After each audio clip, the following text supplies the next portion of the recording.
reroll, I think, at all throughout day one. Correct me if I'm wrong on the games that I didn't cast, but we haven't seen the full vertical whispers. And it would be great to see some of these comps. We saw Swain last game. We were treated to that one at the very least, and maybe now we'll have a chance for at least reroll to also shine in that 3-cost carry slot. So bear in mind, coming into this game, Kenobi is completely undefeated, the only player to have done so. Tiaan and Ixula will be just below on the 15 points, everyone else on 14 or 13. I mean, based on what you've seen, so far, for our players who are right up at the top, it does take a little bit of the pressure off of having to get top 2. Now they've already got their points locked in from the first couple of rounds. A little bit, but it's not done yet. Only 1/3 of the games. There's still a lot that can go wrong. We had players yesterday, like Gunmay, for example, only needing a 6th in their final game. So let's say a pretty good position, ended up getting an 8th and didn't actually make it through. So despite being in a good position, you can get complacent. You can't just kind of take your foot off of the gas, because then you might end up drifting towards the bottom half of the standings, or actually the bottom 3/4 of the standings in this case today, and not actually make it to day 2. That's a very narrow window. So you see, it's Executioner's Edge. Now, yesterday we did see an awful lot of Dawnbringer's Mirage, and we saw an awful lot of General Mirage. How do you feel like Executioner's Edge kind of lines up with the other Mirage traits? I think it's definitely a playable one. I think it's maybe not as good as Spell Sword. I think that probably is right now the best Mirage trait for Deja. Electric Overload, I think, is also very good for top 4ing if you find a very good start with Leona 3-star, ideally, when you go into stage 3. But this one is definitely, I think, playable. I'm not sure if it's going to be as attractive as Spell Sword. I think yesterday it was kind of hard to predict. There are some games where we saw one Mirage player or no Mirage players, and other games we saw just 3 or 4 players all trying to go in that direction. Revel Heart here, ideally would have been an emblem, then definitely you see a Deja game, but in this case, just the heart.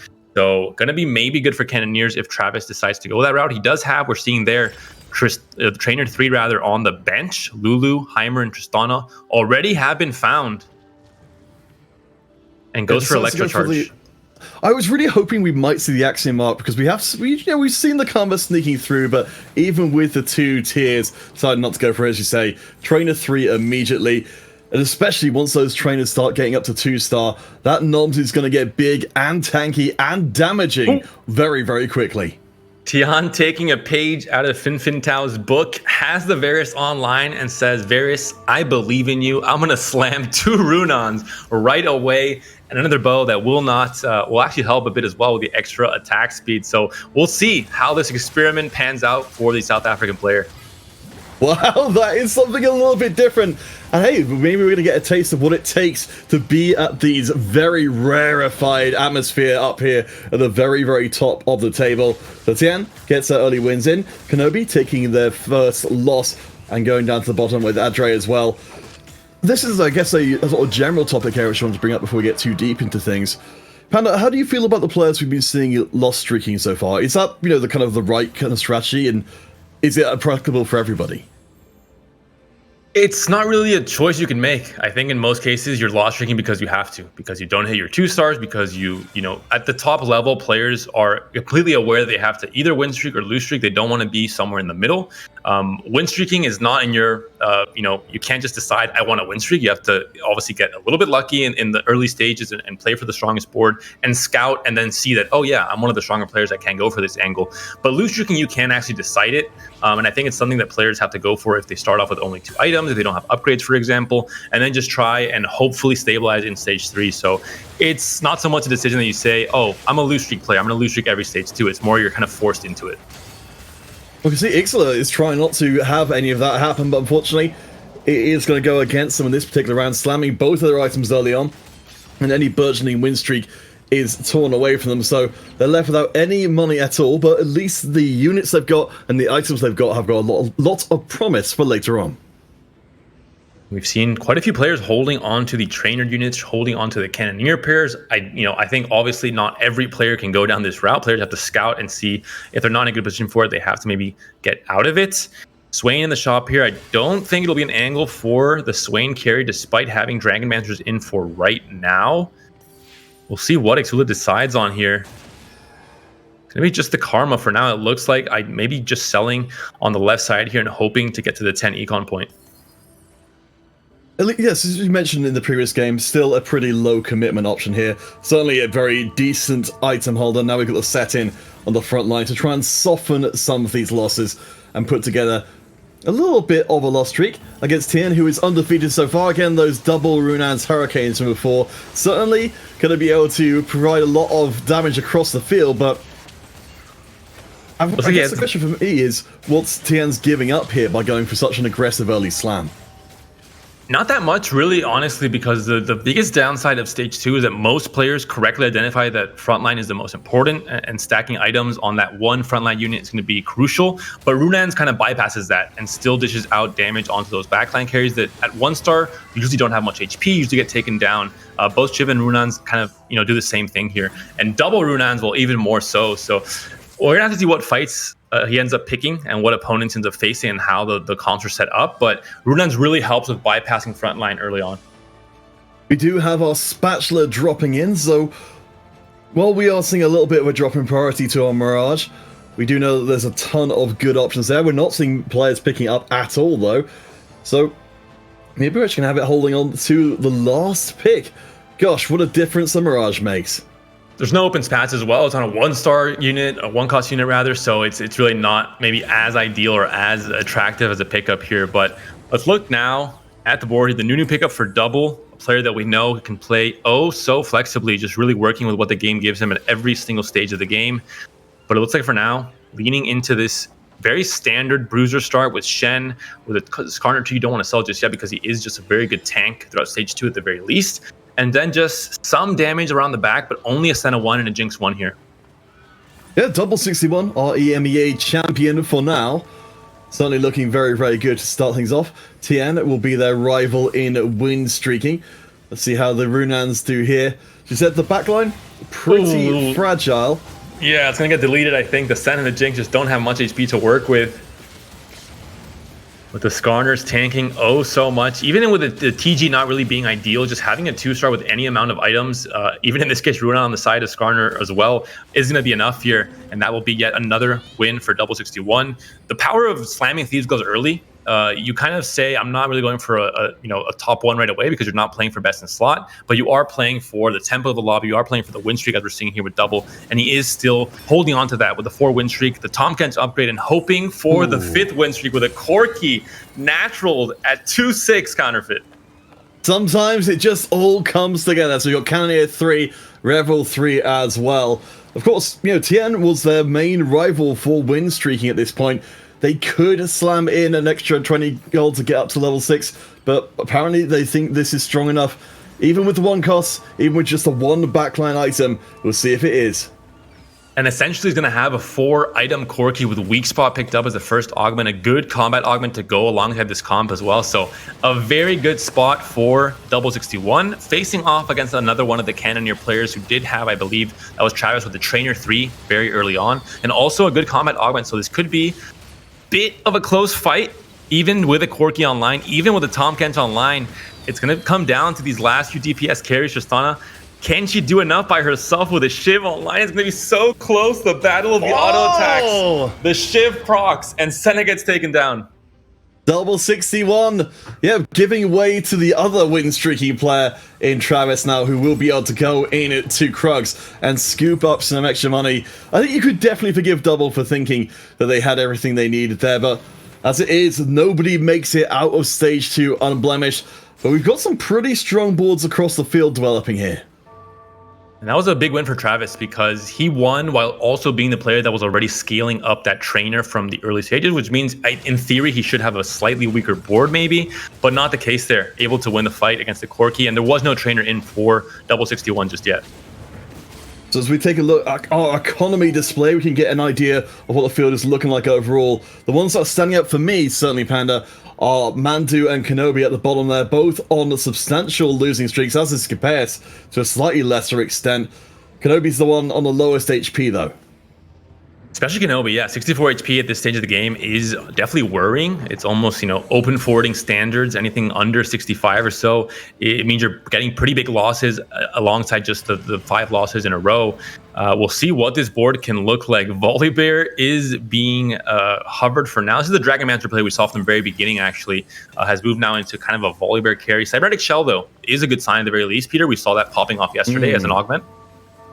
Oh, for sure. I mean, we discussed it at length of being the, not necessarily, you know, the most explosive of augments, but certainly in the kind of tournament meta we're in here now, where it's all about Corkis all day, every day, and Siphons as well.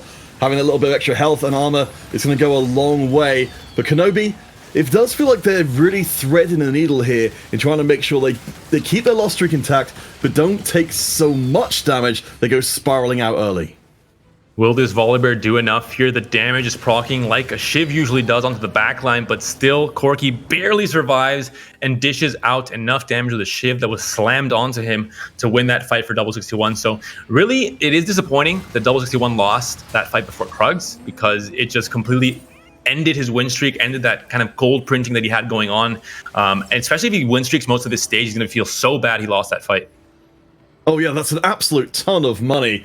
As we do have some interesting augments come in here. One we haven't really been seeing taken a whole lot, at least on stream, is Last Stand, which is certainly a pretty fierce augment to be able to take if you are expecting to go down and maybe get knocked out before you get your points.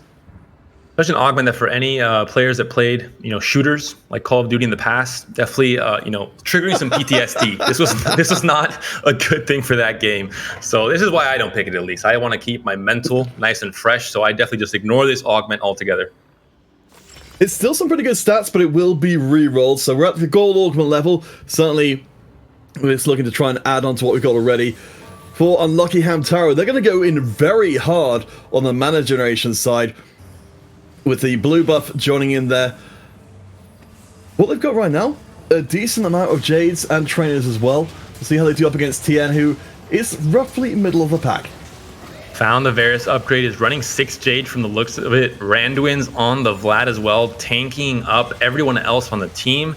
And, really all the pressure is on Varus to perform here. He's the single DPS carry in this comp right now. And it looks like for now it's going to be enough. Going to be enough to get this kill here on the frontline unit. Nidalee, that's the only time she's going to be in the spotlight, I think, in this entire tournament. Does get taken down in the end, but very close, but a very good win here for Tiaan.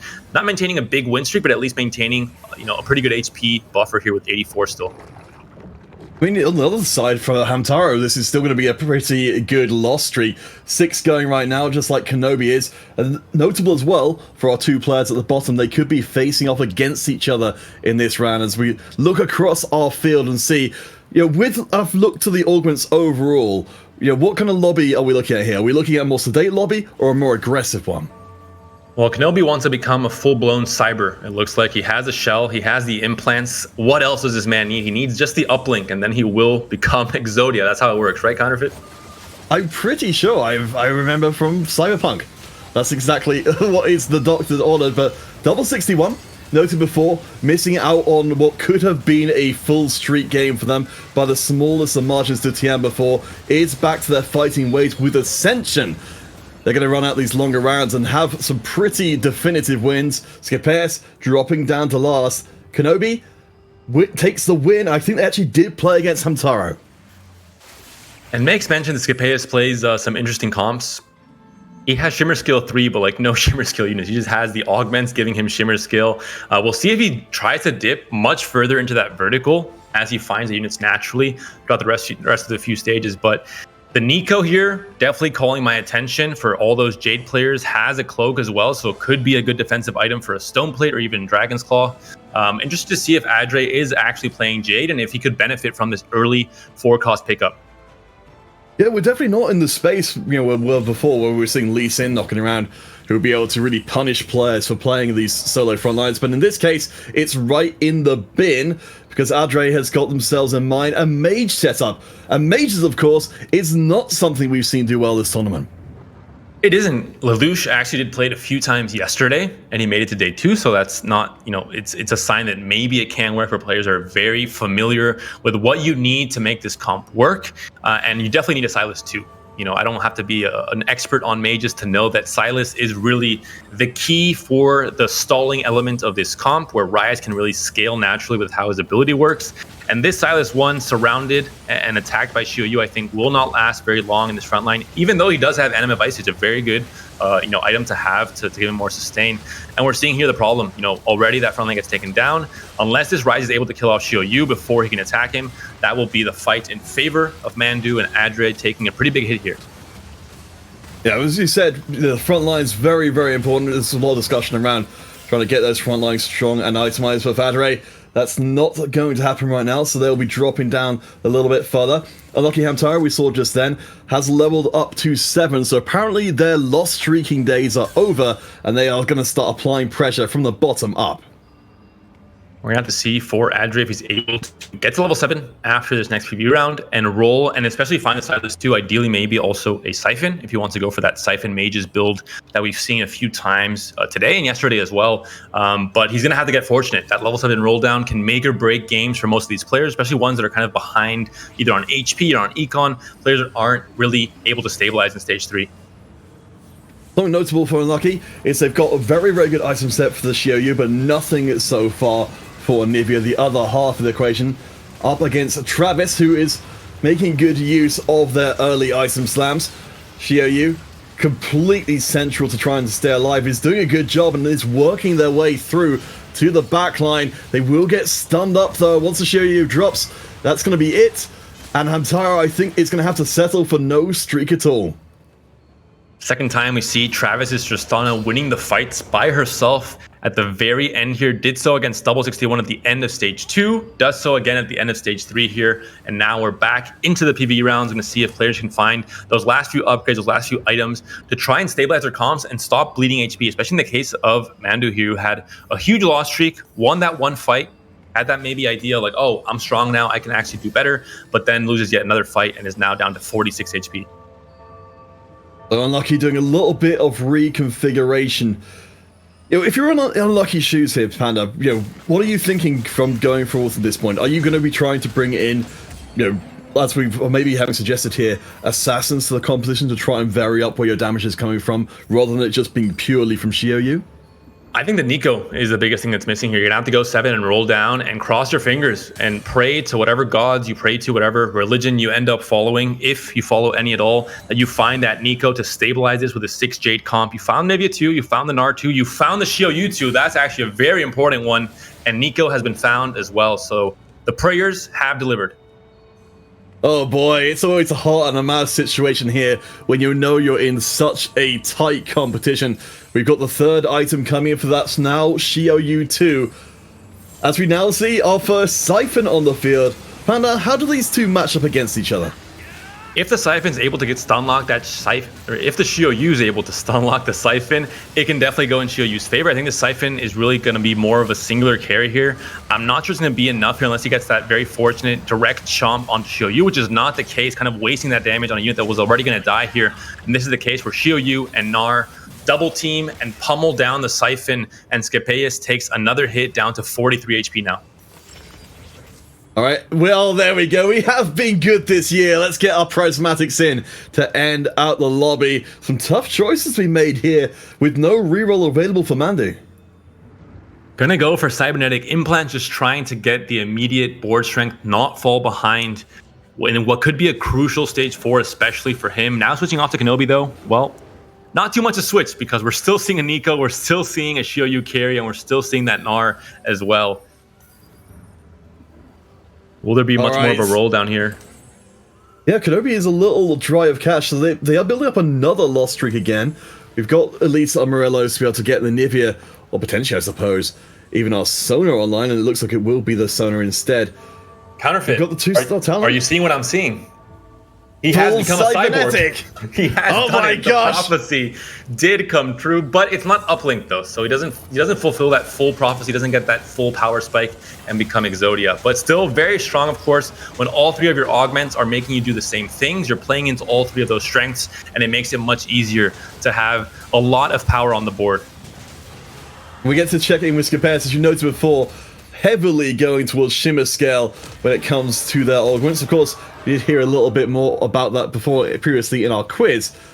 For Skipaeus, though, they are going down very low indeed, so if they are going to turn things around, they've got to do it soon.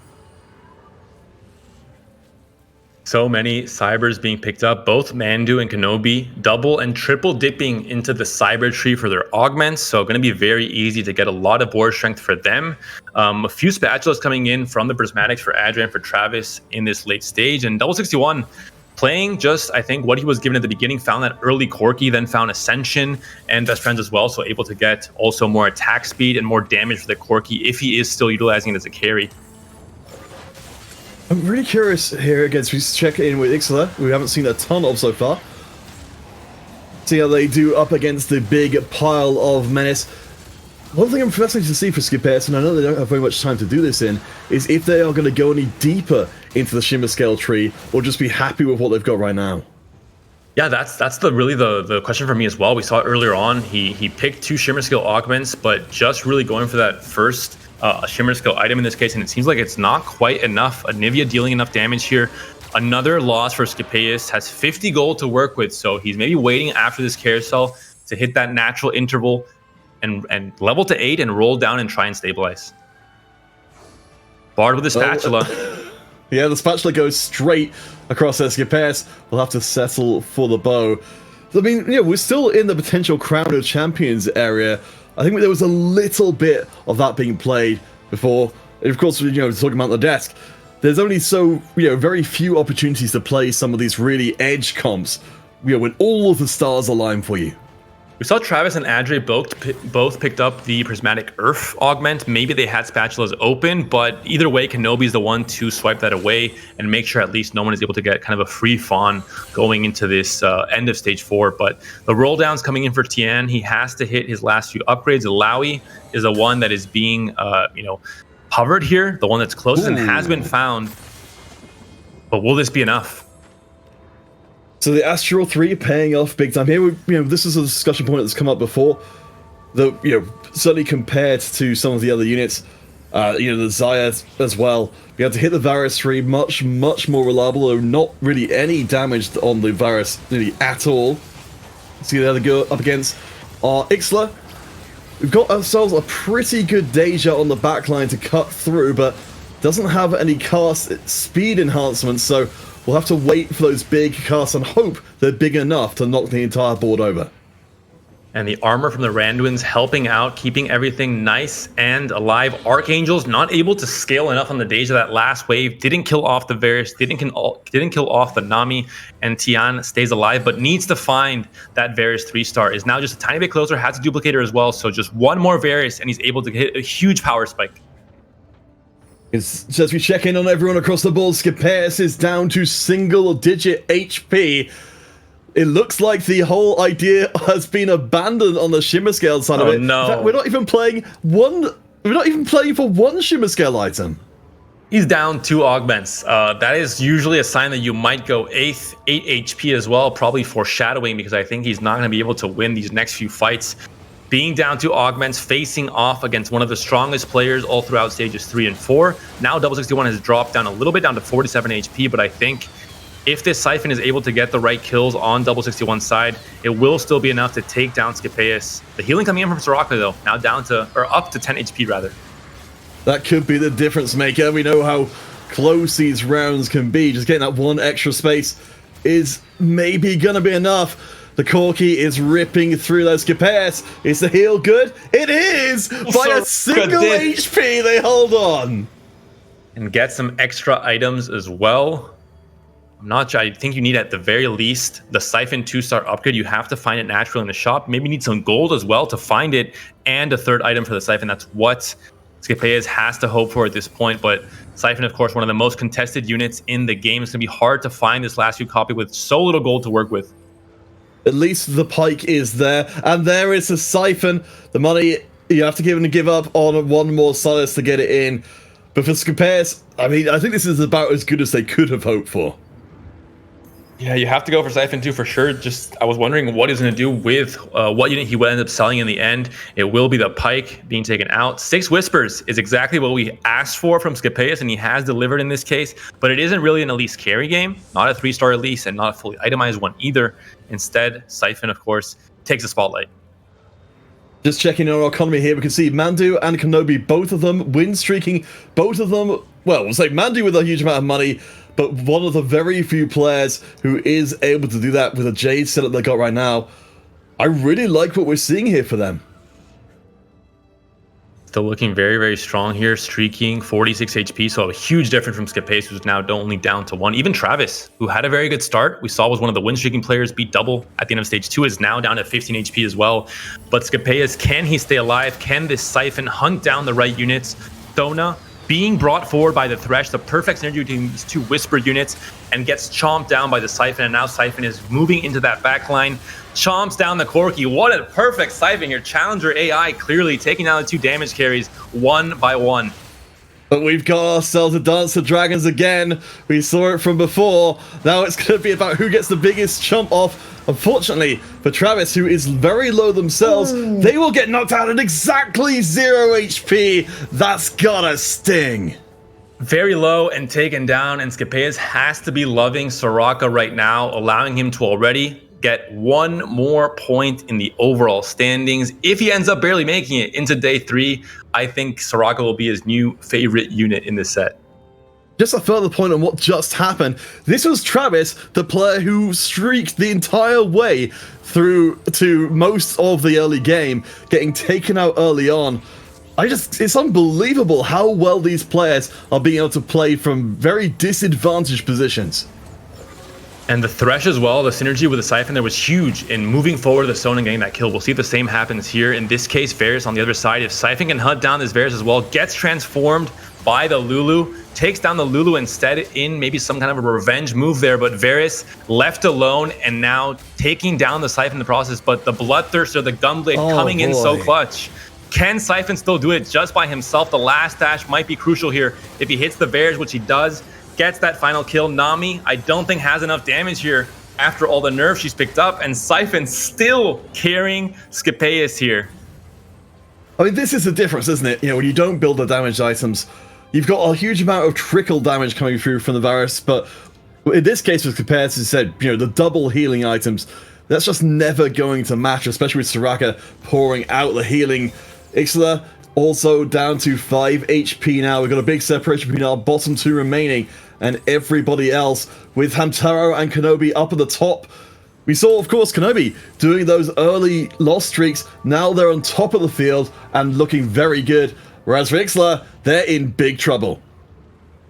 Varus now facing off against Blue Buff, Cat, Spat, Yasuo, one of the scarier builds for Yasuo as a unit. We'll see if it's going to be enough with this Deja as a carry as well in the backline. Varus now onto the Yasuo. If he's able to get this kill here before Yasuo can do more damage and especially stall out the fight further, that might be enough. It's going to be a close one. Varus versus Deja. Whoever gets their ult first might decide it. Oh, no! But Heimer does it. The unit no one believes in, everyone just thinks is just a filler unit in this point of the game, able to get the final bit of damage. Oh my gosh, that's gonna be something that will stick with them from this point forward. And this is so important as well, because while we're at the very top tables, you said these players, they've got the little cushion of points to keep them safe. They're not going to immediately be dropped out of contention by taking an 8th, 7th or 6th here, but it's going to make their path to day 3 tremendously harder, where we've just got so few places available. And Skipaeus got taken down in 7th, Ixula in 6th. The rest of these players now fighting for some top spots. Not too, not really, the HP isn't really a one-loss situation here for any of these players. Tiaan still at 18, adreh at 21. We'll see if Mandu, though, a player that is really the only player that is very clearly win streaking and very clearly the strongest player on the board right now, it looks like. And going 9, that's the biggest thing. Well, I mean, this is the difference we've seen from a lot of our lobbies. If you've got the opportunity to go up to 9, to get in all of your legendaries at 2-star as well, then it's so incredibly hard to do anything about it. Let's see, the Assassin Xiaoyu gonna jump right into Anivia. Oh, never mind, jumps a bit more to the left. Anivia gets to do a little bit more damage, and Xiaoyu seems to be distracted now by the opponent Xiaoyu, and the Battle of Xiaoyus there can maybe decide who ends up winning this fight. And it is going to be the Assassin being taken down, so Mandu going to be in control here. His Anivia still able to deal more and more damage, it looks like. And Sona with Morello, is it going to be enough to contest the Anivia and the Xiaoyu duo here? I don't think so. Nico's still alive as well, so even more stalling and HP and CC coming in. And Mandu continues his win streak, now up to 9 as we almost move into stage 6. Tiaan down at 3, adreh at 8. We are definitely going to be seeing more and more of our players being thrown out here. For Tiaan, it doesn't look like they're trying to find ways to make their board stronger, but I'm not even sure what they're looking for at this point. Yeah, it's hard. I mean, you have no pairs to work with. You're maybe missing quite a lot of legendaries, but is there really a slot for them is the biggest thing. I guess the Thresh can maybe be taken out if you're not valuing Whispers too much. Everything else, of course, is pretty set in stone because you have so many 3-stars you can't transition out of because they are really much the strength of your board at this point in time. All right, so Tim, we'll try and hold on. There we go. Ao-Shin will return to our screens again after teasing us in round 1, disappearing for round 2. Now finally back here again, though only as the 1-star version. Does get Shroud of Stillness, so it's going to take a very long time to cast indeed. The lightning dropping will speed up a little bit, but I think it's going to be too late into the round. It's remarkably closer than it could have been, but not good enough for adreh. They are out of here. Unfortunately, adreh takes a 5th place despite the great results yesterday, and still I think he's in contention for moving on to day 3 if he gets some great games in the next 3 games. But for now, just a 5th, so kind of middle of the pack here in terms of the points he's able to get out of this game 3.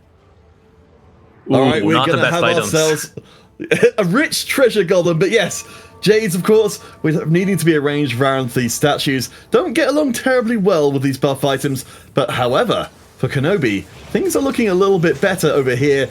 I noticed we have some AP carries in need of items, and those look very good indeed.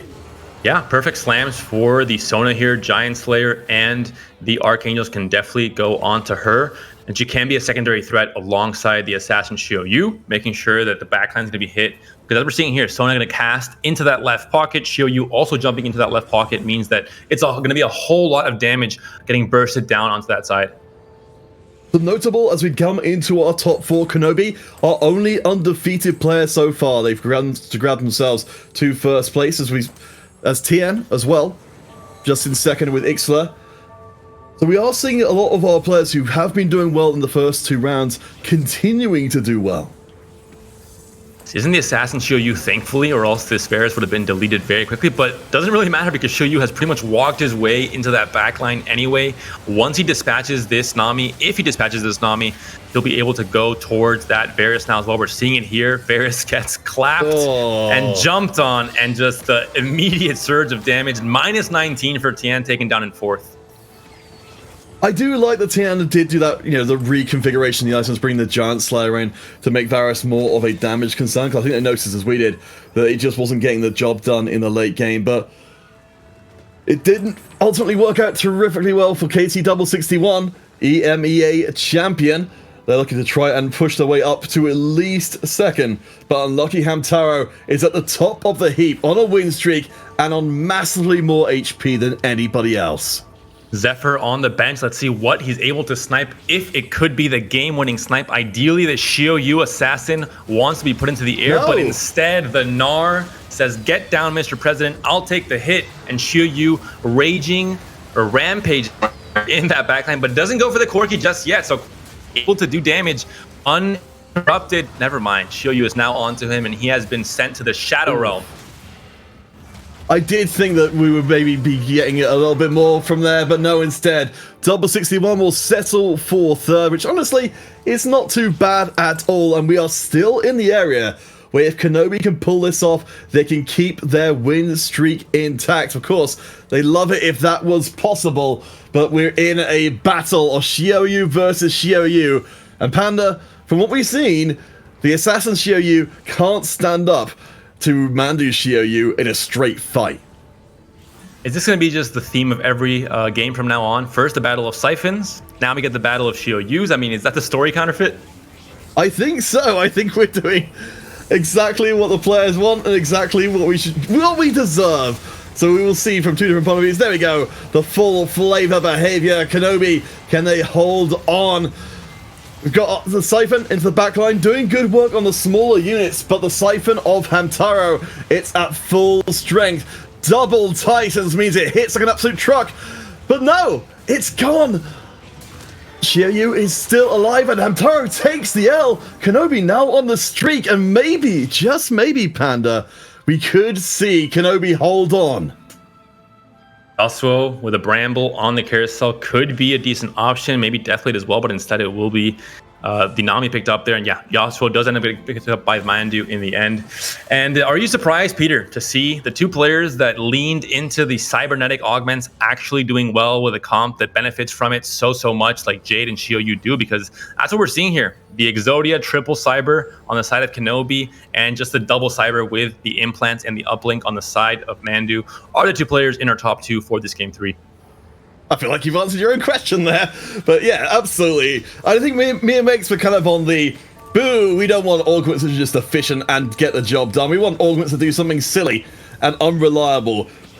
Completely opposite of what the cybernetics are doing here. You're absolutely right. You know, just getting the damage and the health, or getting, in this case, yeah, the damage and health exactly where it needs to be. Keep your eyes on those Xiaoyus, because the Xiaoyu of Mandu gets exploded. I'm gonna have to eat my words about this assassin Xiaoyu.